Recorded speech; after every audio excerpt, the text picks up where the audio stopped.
இன்னைக்கு நைட் நம்ம ஒரு கிரேசி கேம் ஆட போறோம். சோ இந்த கிரேசி கேமுக்கு ஒரு ஸ்பெஷல் கெஸ்ட் வந்திருக்காங்க. இப்போ அந்த ஸ்பெஷல் கெஸ்ட் யாருன்னு பாத்துடலாமா?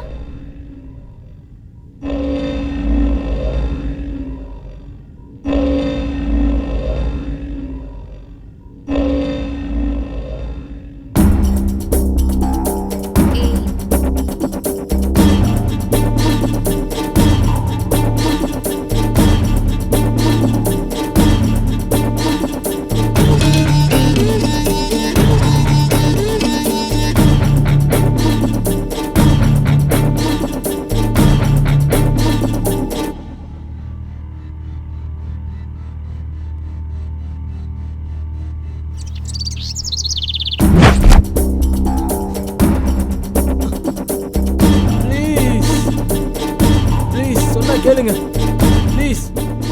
வேண்டாம் ப்ளீஸ், வேண்டாம், சொன்னா கேளுங்க ப்ளீஸ்.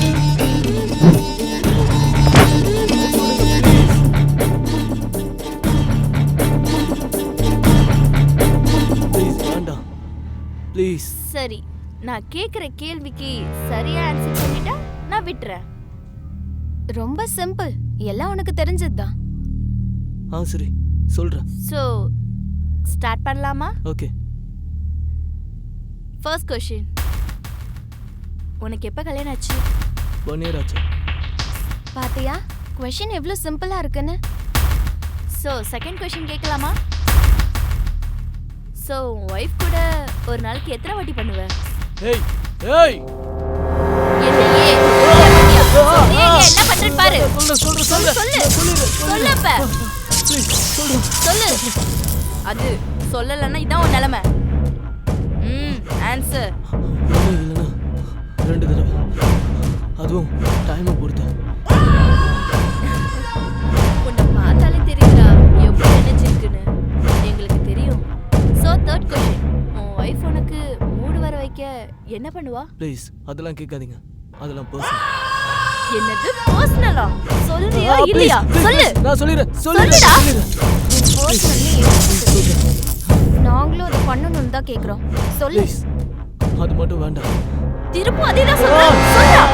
சொல்லிடுறேன் ப்ளீஸ், சொல்லிடுறேன்.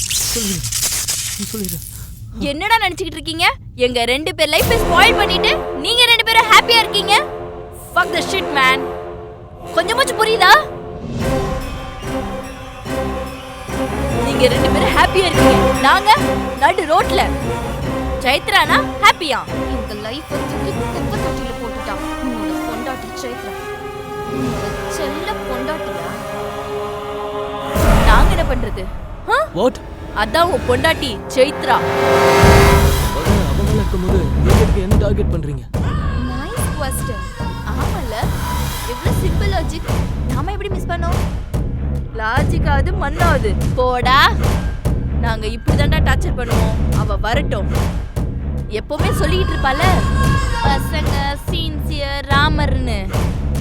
அதான் எங்க லாஜிக். நாங்க அவ்வளவு ஈஸியா யார் கூடவும் கனெக்ட் ஆக மாட்டோம். சித்து, எங்க மோட்டோ என்னன்னு உனக்கு புரிஞ்சிடுச்சுல்ல? எல்லாம் புரியுது. நாங்க என்ன சொன்னாலும் செய்வியா? ஓகே, நீங்க சொல்றத நான் கேக்குறேன். நான் என்ன செய்யணும்னு சொல்லுங்க ப்ளீஸ். நான் செய்றேன். கண்டிப்பா செய்வியா? கண்டிப்பா. நான் சொன்னதை நீ செஞ்சா நீ சொன்னதை நாங்க செய்றோம். கண்டிப்பா. எனக்கு நம்பிக்கை இல்ல நீ பண்ணுவேன்னு. செய்றேன் ப்ளீஸ். அப்படின்னா இப்ப நாங்க சொல்றத நீ கேளு. எங்க பேச்சு கேட்டனா நாங்க என்னன்னு சொல்றோம். ஓகே, செய்றேன். தப்பா இருந்தாலும் செய்றேன். குட் பாய். நானும் பூஜாவும் சின்ன வயசுலேருந்து க்ளோஸ் ஃப்ரெண்ட்ஸ். எங்க ஸ்கூல் இன்டர் ஒன்னா தான் சேர்ந்து படிச்சோம். எங்க வீட்ல ஃபோர்ஸ் பண்ணதால தான் டிகிரி ஒன்னாவே சேர்ந்து படிச்சோம். நாங்க எங்களோட யூத் லைஃபை ரொம்பவே என்ஜாய் பண்ணோம். சரியா அந்த டைம்ல தான் சைத்ரா எங்க கிளாஸ்ல வந்து ஜாயின் பண்ணோம். எல்லாரும் சைத்ராக்கு ஃபேன்ஸா மாறிட்டாங்க. என் கிளாஸ் பொண்ணுங்க எல்லாருமே. ஆனா அவ்வளோ ஈஸியா எந்த பொண்ணுங்க கூடயும் அவ்வளோ சீக்கிரம் கனெக்ட் ஆக மாட்டோம். ஆனா சைத்ரா கூட மட்டும் நாங்க ஃப்ரெண்ட்ஷிப் வச்சுக்கணும்னு நினைச்சோம். அந்த மாதிரி தான் நாங்க ஃபர்ஸ்ட் இயர் முடியறதுக்குள்ள நாங்க சைத்ரா கூட ஃப்ரெண்ட்ஷிப் ஆனோம். நாங்க 3 பேரும் ரொம்ப க்ளோஸ் ஆயிட்டோம். அவ பேச்சு, அவளோட மனசு, அவளோட ஆட்டிடியூட், இது எல்லாமே எங்களுக்கு ரொம்ப பிடிச்சிருந்தது. சைத்ரா தினமும் எங்களை காலேஜுக்கு வர சொல்லுவா. சைத்ரா எங்களை காலேஜ்க்கு வர சொல்லி எங்களை படிப்பு திசையில மாத்தணும் பண்ணிட்டு இருந்த நாங்க எக்ஸாம் லைஃப்ல சைத்ரா கூட கம்பைன் ஸ்டடீஸ்லாம்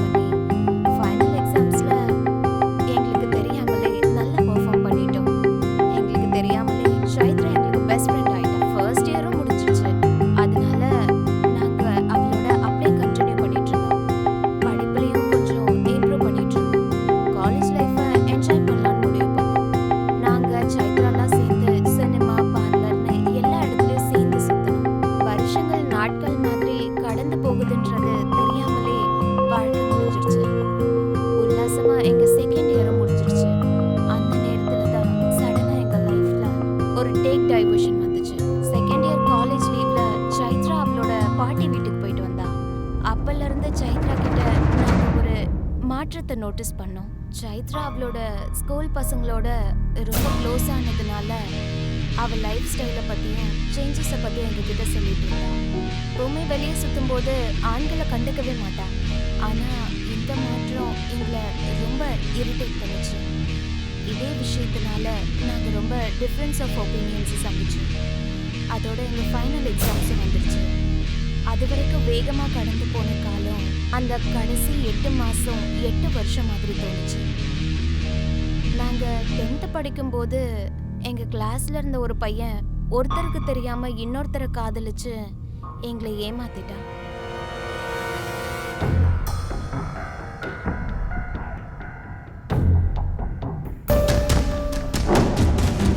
தெரியாமையோ அந்த வயசுல ஹார்மோன்ஸ் அஃபெக்டால அவனை காதலிச்சிட்டான்.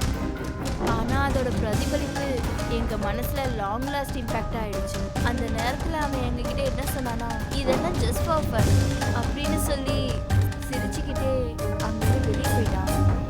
அந்த 10th கிளாஸ்ல நடந்த சம்பவத்தை பார்க்க முடியாம ஆம்பளைங்க மேல ஒரு வெறுப்பு உண்டாக்கிட்டோம். எங்க வாழ்க்கையில நடந்த ஒரு கெட்ட சம்பவத்தை சைத்ரா கிட்ட சொல்ல வேண்டியது இருந்தது. இதெல்லாம் தெரிஞ்ச சைத்ரா, எல்லா ஆம்பளைங்களும் ஒரே மாதிரி தானே, ஒரு ஆள் பண்ற தப்பால எல்லா ஆம்பளைங்களும் அப்படிதான் இருப்பாங்கன்னு சொல்லாதீங்கன்னு சொன்னான். எல்லா பொண்ணுங்களுக்கும் கிடைக்கிற மாதிரி உனக்கும் ஒரு நல்ல ஹஸ்பண்ட் கிடைப்பான், எனக்கும் அந்த மாதிரி தான்னு. எதுக்கு நான் உன்கிட்ட சொல்றேன்னா, நான் உன்னோட பெஸ்ட் ஃப்ரெண்ட், அதனாலதான்.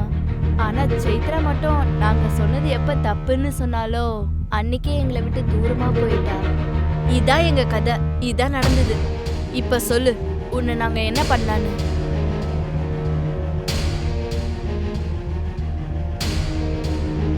யார்கிட்ட சொல்றது இந்த கவலையெல்லாம்? நீங்க பண்றது ரொம்ப பெரிய தப்பு. ஆனா அதுக்கான சொல்யூஷனை நான் சொல்றேன். நீ சொல்றத நாங்க எப்படி நம்புறது? ப்ளீஸ், இதுக்கான பதில் என்கிட்ட இருக்கு. என்ன நம்புங்க ப்ளீஸ். சைத்ரா உன்னோட வைஃப், நாங்க எப்படி உன்னை நம்புறது? ப்ளீஸ், ஒரு தடவை நம்புங்க. கண்டிப்பா செஞ்சு தரேன். என்ன நம்புங்க ப்ளீஸ்.